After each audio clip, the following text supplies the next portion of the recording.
How's it going, everybody, and welcome back into the SFS channel. My name's Gavin, and today we're talking 5 wide receivers I'm looking to sell here for Week 13 action. We're getting closer and closer to fantasy playoff season, and potentially those of you in the trade market still are winding down that phase of the season as well, as we've got a lot of leagues with the trade deadline approaching or potentially past. So something I've been talking about and asking from you guys in previous episodes is down in the comment section below. Let me know which week your trade deadline is or which day, because it could potentially be anytime this week as well. So let me know when you've got to get those trades finalized in your leagues for this fantasy season.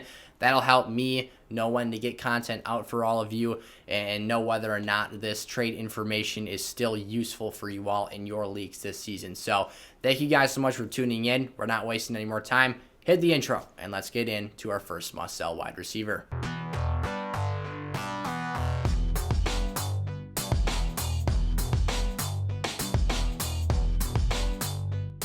Alrighty, here we go. So the first player we're talking about in today's episode that we're looking to sell high on in Week 13 is Michael Gallup of the Dallas Cowboys. He had a fantastic performance on Thanksgiving Day, as did Cedric Wilson, so technically you could definitely go out and make an attempt to sell high on either of these two assets. Both of them were over 100 yards receiving on the day. Had a big Thanksgiving Day, big Turkey Day performance from those two. But the reasoning, the context behind why we're looking to sell here is simply these are the number 3 and 4 receiving options in this Dallas Cowboys offense when everyone else is in the lineup and fully healthy, ready to go. We got big news on Monday afternoon. CeeDee Lamb and Ezekiel Elliott were full participants in practice for the Dallas Cowboys. Now Amari Cooper is expected to hopefully be back this week as well. That means back down the totem pole for both of these players. Again, you get a 5-reception, 102-yard performance out of Gallup. That's great. He is the field-stretching asset for this team.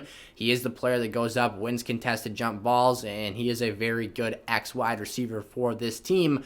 However, again, once we see CeeDee Lamb and Amari Cooper inserted back into the offense, Gallup gets kicked back down into his slot role, which is not exactly where I think he plays his best football at.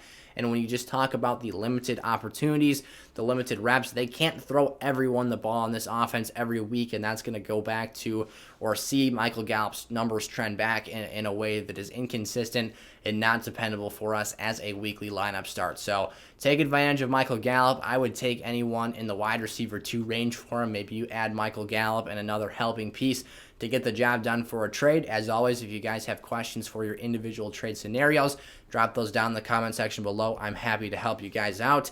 Adam Thielen, another player who has consistently produced touchdowns this season, and just in particular here had a massive boom performance in Week 12 against the 49ers. 2 touchdowns on 5 receptions, only 62 yards. However, he just keeps cranking out touchdowns. But when you have a multi-touchdown game and we move down the stretch of this season, I'm not so sure the touchdown-dependent market is somewhere where I'm too excited to be in now. I will say if Adam Thielen is your wide receiver 2 or wide receiver 3 in your lineups, maybe there's no incentive to sell him here. But if you went RB heavy with your lineups here early on this season and you're potentially seeing some of those players go down with injury, you might want to get out. You might want to pull your shares of Adam Thielen out, diversify, your fantasy football portfolio here, and look to acquire other assets. I think you could potentially try and sneak a deal for a top 12 wide receiver option after seeing the numbers Adam Thielen had this past week. Again, he does have 10 touchdowns in 11 games played this year. The Vikings did have the bye week, so they've only played 11 contests. So nearly averaging 1 a game. That's great. Kirk Cousins is playing good football. But again, coming off such a hot performance, that could potentially be his best performance from here on out the rest of this season. He does only have 2 games with 90 or more receiving yards. So all things to factor in here. And then you talk about Dalvin Cook's injury. He did tear his labrum, so we'll see when he's able to come back. We still need to learn more information about the nature of that injury.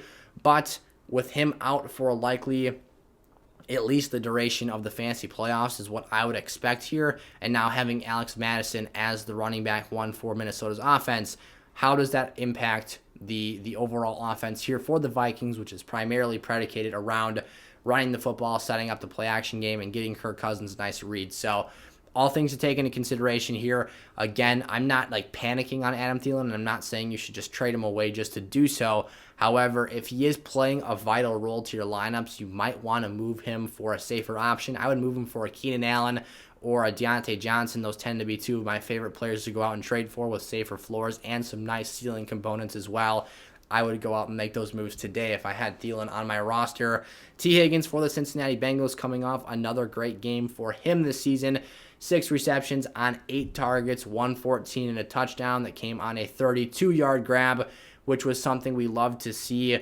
This Pittsburgh's defense, their weakness was letting up the deep passing game, and T. Higgins exploited that. He showed us how he can win contested grabs. He showed us his ability to stretch the field and the overall confidence that Joe Burrow has in him as a playmaker. However, in this contest, T. Higgins, if you just looked at the box score, you would be fooled and think he was the true number 1 wide receiver for this Bengals offense. However, if you're playing fantasy football and you've been following the NFL throughout this season, you know that's not the case. There's still this guy, this rookie named Jamar Chase, who is the top dog in this passing offense.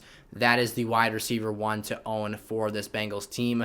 I think T. Higgins can be a fringe wide receiver 2 down the stretch of the season and the rest of the way this year, but I'm not so sure how confident I am in the consistency of production he'll be able to produce for us.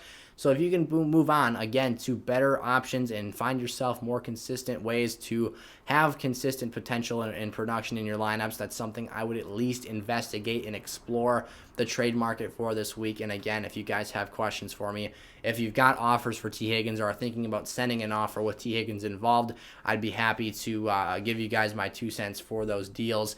Van Jefferson of the Los Angeles Rams. So I went back and forth. Did I want to put Odell Beckham Jr.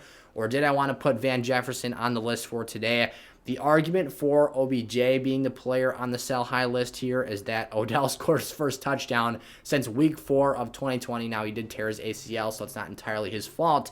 However, OBJ got pretty banged up against Green Bay. He did have a very impressive performance. He had 10 targets. Him and Cooper Kupp each had 10 targets, and Odell was able to rack up 90-plus yards receiving and a touchdown. However, his back was bothering him big time for the majority of that game.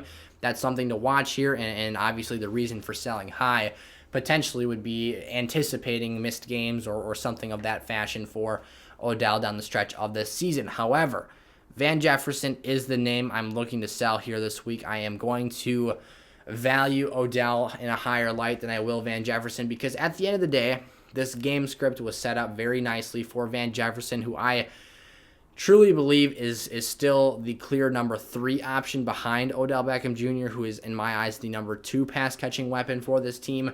That leaves Van the number 3 role, and again, the game script was very favorable for a wide receiver in that role who can stretch the field, and with the Rams having to play catch-up for the majority of this game, Stafford taking deep shots down the field to Van Jefferson is what ultimately created the production we got from him. So he only caught 3 of his 9 targets. He did have 93 yards and a receiving touchdown.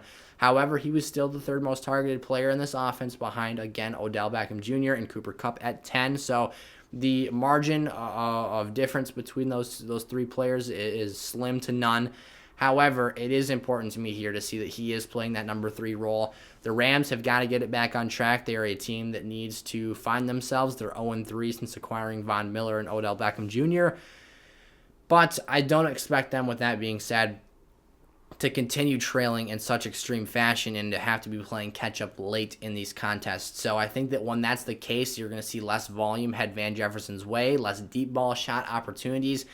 And him and Odell's skill sets are so similar to me that I think that, Odell being the player I value higher on the depth chart and the usage rate, I think that can start to be a negative factor for Van Jefferson because you're not really getting something unique that he does different and well and above the rest of the competition in his own depth chart to get opportunities in his offense here. So I think Van Jefferson's a very good talent long-term. If Odell's not able to sign with the Rams and stay there long-term throughout 2022 and beyond, I think Van Jefferson becomes a very, very intriguing option for next fantasy season. However, for the time being, the rest of the way this year, coming off that big game, I am looking to sell him at the moment. And then Russell Gage here. This is simply, to me, a flex play who performed very, very well this week. Now, on paper, he's technically the wide receiver 1 for the Falcons offense in the absence of Calvin Ridley. However, with Kyle Pitts still there on the field and with the struggles that we've seen with the offensive line and Matt Ryan, I have some doubts and I have some question marks with how productive this team will be able to be down the stretch of this season. Patterson also came back this week, which is another offensive weapon who I value higher, and I think the Falcons coaching staff places a greater emphasis on getting him the football. So you see Gage come out here this week. He puts up a very impressive stat line, 15 points in Week 12 against a very easy opponent. However, the Jacksonville Jaguars are nothing to be afraid of defensively in terms of defending the wide receiver position in fantasy football. And when you are Russell Gage, who again is playing that number 1 role without Calvin Ridley on the field, this was a situation where you set up for success. When you look at the schedule down the stretch of this season, with Matt Ryan being more of a statue than ever, immobile, not able to escape pocket pressure, you've got some tough pass rushes and in turn some tough secondaries down the stretch of this season. That's not the case every week, but I do think that this at least the pass rush that'll get after and disrupt Matt Ryan is a factor that'll be at play here. Tampa Bay, Carolina, San Francisco, the Bills, and the Saints are the last 5 games for Russell Gage. Not an easy road for him. So you've got pass rushers in every one of those matchups, and Buffalo did just lose their top corner for the season to a torn ACL.